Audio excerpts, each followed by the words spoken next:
Ready start. चुनाव कराने के तरीके को लेकर विपक्षी इंडिया गठबंधन ने आयोग को कुछ सुझाव भेजे हैं। सुझाव की शक्ल में हैं सवाल। दिल्ली में अपनी चौथी बैठक में विपक्षी गठबंधन ने प्रस्ताव पारित कर चुनाव आयोग से मांग की है कि मतपत्रों के जरिए चुनाव कराए जाएं और अगर ऐसा नहीं हो सकता तो मतदाता सत्यापित पर्चियों की 100% गिनती की जाए।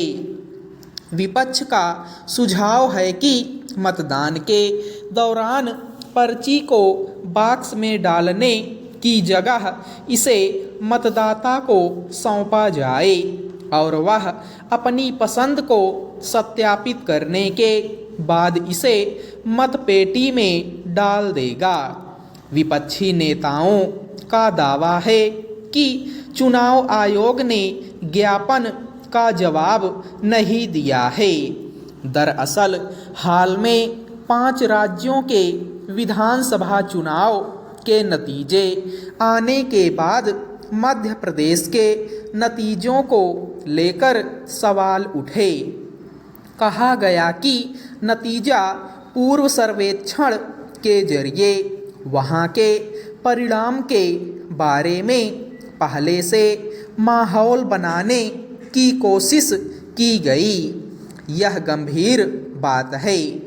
ऐसी बातों का सीधा संबंध भारतीय लोकतंत्र की साख से होता है। लोकतंत्र का अनिवार्य तत्व है कि चुनाव में सभी सहभागी पक्षों का यकीन बना रहे, तभी राजनीतिक दल अपनी हार को सहजता से स्वीकार कर पाएंगे। ईवीएम की बनावट और संचालन को लेकर अरसे से सवाल उठते रहे हैं। राजनीतिक दल ही नहीं, कई स्तर पर विशेषज्ञ और पेशेवर भी संदेह जताते रहे हैं। चुनाव आयोग ऐसे दावों का खंडन करता आ रहा है।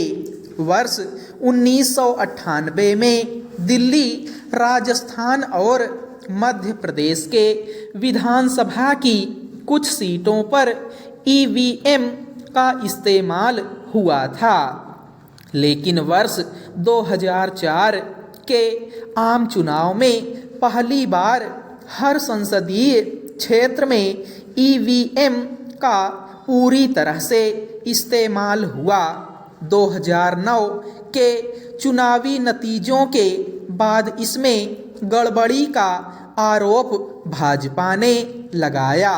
विदेशों की बात करें तो दुनिया के 31 देशों में ईवीएम का इस्तेमाल हुआ, लेकिन अधिकतर देशों ने इसमें गड़बड़ी की शिकायत के बाद मतपत्र की विधि अपना ली। अमेरिका, इंग्लैंड और जर्मनी जैसे विकसित देशों ने ईवीएम को नकार ही दिया।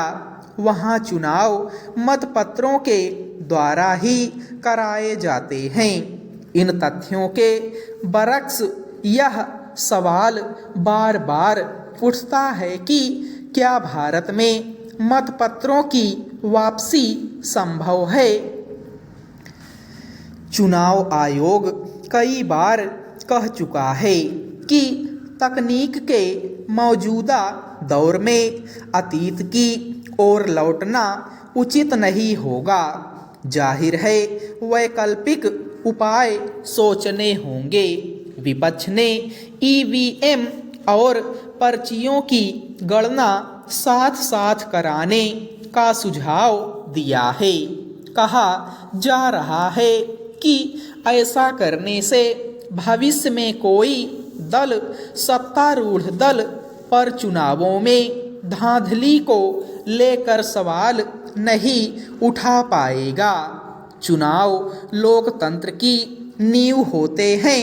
किसी देश का भविष्य चुनाव में जीतने वाले दल के हाथ में होता है, चाहे उसे कुल मतदाताओं के 1/3 ही मत क्यों ना मिले हों, पर उसकी नीतियों का असर 100% मतदाताओं और उनके परिवारों पर पड़ता है।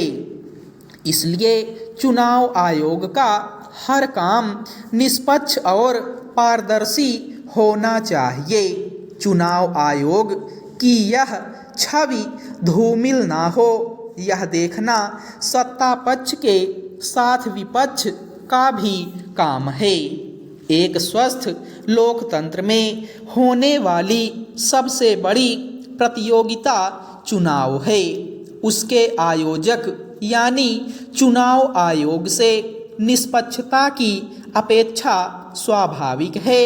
चुनाव आयोग एक संवैधानिक संस्था है, इसकी शुचिता बनी रहनी चाहिए।